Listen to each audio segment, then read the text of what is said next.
All righty.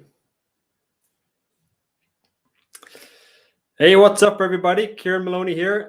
Hope you're having a great day so far and a wonderful Thursday. I'm really glad you were able to join us for this live event. So today is the first part in our sales training for IT business owners series. So we're going to have many more of these in the coming weeks and as the months progress. So I'm very excited and I hope you are too. So the title of today's event is how to get sales prospects talking if they go quiet. So it's a topic I'm super excited to be sharing with you today because I know it's an area that many of you have encountered and need a little support around. So I hope to give you kind of a path forward, all with the aim of helping you achieve more success in your technology services firm. So again, who this is for, this event is for specifically for business owners and founders running IT services businesses. So that includes IT support firms, managed IT services businesses, custom software agency, technology consultancies, pretty much all and everyone providing and selling technology services to small to mid-sized businesses. So this is going to be a great event for those of you just starting out also, or just aspiring to transition from your 9 to 5 into running your own IT services business and kind of just trying to figure out some things like what we're going to be talking about today precisely. So if either of those sound like you, I'm pleased to say you're in the right place. So let's get stuck in, right? So I know as a business owner, how disappointing it can be to meet with a prospect, take time to share with them everything you do, and then have a great conversation, and after all that, have them go quiet. You thought that you had their business, a new paying client, and then you hear nothing, and you kind of wonder to yourself, what the heck happened, and why didn't they get back to me? Okay, so it's a kind of a common frustration. Or there's another scenario, you get a new inquiry through your website, or a referral, and then they reach out, but you hear nothing back. Again, you ask yourself, what did you do wrong, or did they decide to work with another company, or is this no longer a problem for them? Is there no longer a service that they need? So what is it exactly? You're kind of in the dark. So the reality is there can be like a multitude of reasons why that occurs. And I want to say, if you don't immediately understand, what exactly happened, it's not your fault. If you're running a technology services firm, you're likely not a professional salesperson. Instead, your time is probably spent, serving clients, working on projects and delivering to them the best products and services you can offer. So, which is exactly what you ought to be doing, because customer service is priority. Okay. But it's essential to be able to diagnose what's actually going on and what's happening in the sales process and what prevented you from progressing that deal to the next stage. So these are techniques I will share with you today. All right. So it's for these reasons why it's so important to understand that, because not being able to convert clients, it's all as a consequence of a part of it is not being able to re-engage prospects and convert them into new paying clients. So that's exactly what I'm going to be talking about today. How to get sales prospects talking if they go quiet, and allowing you to convert more prospects into customers and drive revenue growth in your business. But first, if you're watching live, let me know. Just type live in the comments section and let me know where you're joining from. So we're going live right now in the group, Facebook group, Growth Strategies for IT Software and SaaS Business Owners Facebook group, as well as LinkedIn just today, and also YouTube. So just type hashtag live in the comment section and let me know where you're tuning in from, okay? Also, if you need a replay later, and if you got to jump out or whichever, just type replay also in the comment section, so I know you got to see this, okay? So the first thing I want to mention before we dive right in, if you've struggled with, getting deals over the line and you haven't been able to see consistent growth in your IT business, consequently, it's not your fault. So many people have trouble with sales and converting prospects into paying clients. And, it's no surprise either, because most people, especially of those of you whose backgrounds in our IT engineering and software development, don't have experience in this area. It's a struggle to understand all the stages of the sales process and what to do exactly. And many lack a solid process and procedure. So again, I have to reiterate, it's not your fault. And if you're worried about your ability to stack up against the competition, or feel that you just don't possess the sales acumen to succeed, I'm here to tell you that you absolutely can. You just need the right strategy and the right person to hand you a proven blueprint that works. And that's what I'm going to show you today. I also want to say, if you've been in business for a while, you've more than likely heard of like outdated sayings like, the fortune's in the follow-up, meaning that, you have to bombard your prospect with, 50 emails and calls until they're blue in the face to get a deal to convert. But I must tell you that these are outdated strategies, and these are hurting you instead of helping you. And it's these kind of mindless strategies which positions you psychologically as desperate for business, and desperation does, guess what? It pushes you further away. So today I'm going to be showing you some real life in the trenches tips that actually works. I'm also going to show you a better way to how to re-engage sales prospects if they go quiet. Approach if they go quiet, an approach that would allow you to close more clients, generate more profit, and allow you to grow your business. All of which will enable you to increase your monthly recurring revenue and run a 7-figure technology services business with staff you love to work with, and a business that can thrive without you, all while making a bigger impact on the world, okay? So why should you listen to me? Well, over the past several years, I've been specializing in working with and driving growth for small to medium-sized IT services businesses specifically, and software providers. So I ran my own IT service and support company locally, providing IT solutions and support to local businesses in my vicinity. I've also built a 6-figure sales marketing agency exclusively working with US-based IT firms. And professionally, I'm a tech guy, so I work with technology visions of multi-billion MSPs and financial services firms. So I openly kind of share operational best practices from my experience there also, okay? So before we dive into the training, I'd like to know, how do you feel about your sales process? How do you feel about it? Do you feel good? Do you feel it could be better? Do you feel you kind of fall down when you make a proposal? Do clients get on board with you fast or not? Do you have a good close rate? Just what would you improve on if you could, in other words? So leave a comment in the chat box. I want to hear from you. All right, awesome. See some stuff coming in right now. All right, appreciate the feedback. So yeah, let's dive right into the training. I'll take a glass of water first.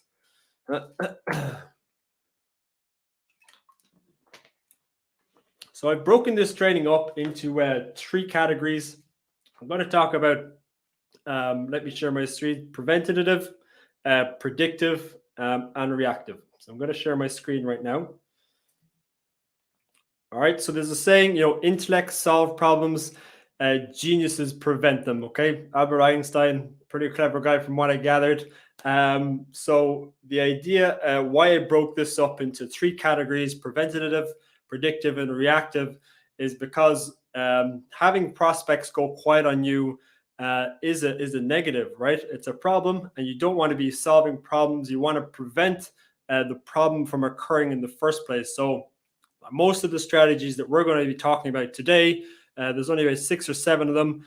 They're going to be talking about preventative stuff that you can do so that when you do get on a discovery call, you make your proposal, and that people don't go quiet on you in the first place, okay? So that's the first thing I want to talk about, is preventative measures.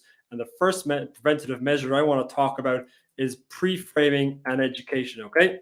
So you always want to make sure that you're dealing with informed and educated clients versus those who really have, no clue about the services that you provide. Why? because educated prospects convert better and convert faster, meaning more new clients and more revenue for your firm. You want to have prospects coming into your discovery meetings already knowing about what you're doing. If you do this right, many of them are ready to buy by the time you have your first meeting with them. So how do you actually do this in practice? Okay. So let's say, for example, you're running paid traffic ads and you're driving directly to a discovery call or strategy call. All right. So you've made some success with your ads. You've got them through your funnel and they booked a call with you. But there's many questions that a prospect that are left unanswered for your prospects, like what it is you do, the services that you provide. They don't know anything about you, your business, your product. So these are things they need to know and need to be educated with before they come into a sales call or a strategy call for them. There's many questions that are left unanswered that need to be answered before they convert into a paying client. And it's through educational material that will allow them to gather this information and ultimately turn them into a paying customer. So that's the first thing. Pre-frame them and educate them, and that will build trust before you ever jump on a discovery call. The second one is get to the objection. So at the end of the sales conversation, your prospect will typically have questions or concerned about working with you, otherwise known as sales objections. Now, there's only 3 sales objections that can come up in the sales process, and they are: let me think about it, can you send me more information, or I need my partner, need to speak with my partner. Okay, so that could be your wife, your business partner, your dog, I don't know, whichever. These are the 3 objections that come up. Okay. Now, what a novice will do in the sales process is accept these objections and the meeting will come to an end. Okay, so the problem with this is you never truly understand what their concern was. And that's not ideal, because if you can't identify the root cause of why they didn't buy there and then, you cannot remediate it in subsequent meetings. The same objection will come up again and again, and you lose deal after deal as a consequence. So get to the objection. That way, you can acknowledge these objections during your sales pitch to prevent them from coming up in the first place. The best time to handle an objection is not during the sales call, but before your prospects come up with it. All right. So good sales reps or prospects, good sales reps wait for prospects to voice their objections so that they can respond to them. However, great sales reps, great sales teams, and great sales reps proactively seek objections so that they can address them during the discovery call. Okay, so they address them before they actually become an issue.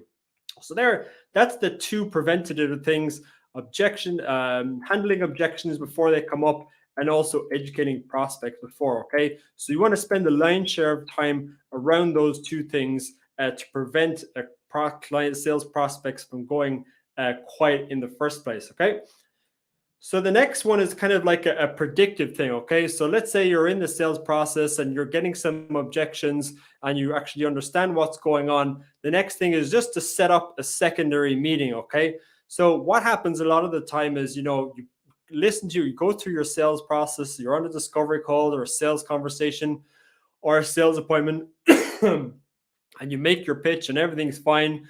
And the thing that people mistake quite a lot is that they don't set up a subsequent meeting, and they follow up by email and all that, but it's kind of hard to get a client on a second meeting. So you want to always set up before the first initial discovery meeting ends. You always want to set up a secondary meeting, and you want to do it within a very kind of short time frame when all of this stuff is top of mind. And by doing so, it'll prevent you from actually, having prospects go quiet in the first place. You can use stuff like Calendly as well to send notifications 24 hours and an hour before meeting, so that it's actually embedded on your prospect's calendar and that they actually know that there's going to be a subsequent meeting there. So that's another really big important tip to prevent sales prospects from going quiet, because if you have another meeting in the calendar, it can ensure that you can continue on that conversation or where you left off. Okay, so that's the predictive thing.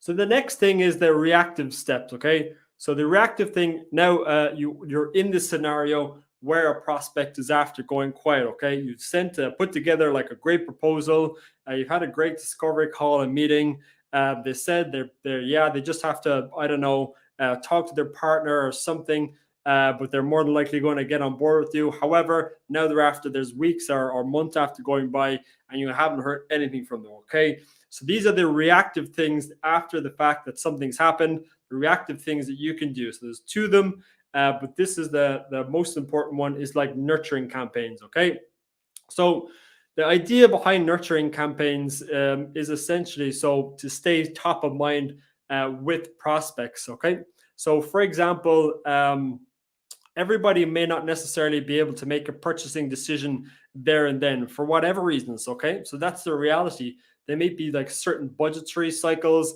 or they mightn't have the resources, that they might have, let's say, a deal that has to come through or an invoice to get paid before getting on board. Maybe they have to have, like, say, an intern in place to work with you on this project. Okay, so the idea is to have like good nurturing campaigns, so when it actually does come time, that you're actually top of mind, and you're keep putting your hand up in front of them. Okay, so for example, three great areas are LinkedIn, email newsletters, and also retargeting. So I'll talk about those three. So for example, let's say you met somebody, you made your proposal, you want to connect with them on LinkedIn, and also you want to continue to nurture them. So people are hyper engaged in social media right now, and on advertising platforms, LinkedIn as well. So the idea is that you push out content that's relevant and helpful to them on a continual basis, so that you're continually,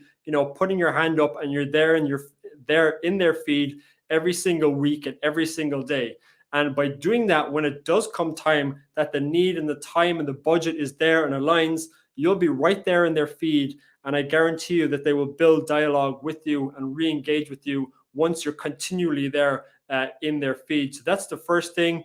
You could also do that with email marketing as well, and email newsletters if they're on their list. So the same thing, schedule 1 or 2 emails every single week that are relevant and helpful to them to keep you top of mind. And then the third thing is retargeting campaigns. So retargeting campaigns are essentially, so you can embed like a pixel on your site, and that will drop a cookie to your user, and essentially you can then retarget them with your ads on the ad platforms. That could be Facebook. It could be, well, Facebook predominantly is the best for retargeting, but you can also do with stuff like YouTube ads and Google ads also. Okay, so they're kind of three ones that are really, really good for B2B. Okay, so they're nurturing campaigns. And then the final reactive measure is follow-up. Okay, so this one, as you'll see, I put it on the last thing on my list. Okay, the other people would do it on the first thing on their list. When sales prospects go quiet, is follow-up. However, follow-up here is the last on my list. Some people recommend following up, 5, 6, 10 times to get a deal over the line. But as I mentioned initially, psychologically, this positions you as desperate, and you never want to be positioned as desperate. You can send one follow-up a week after. You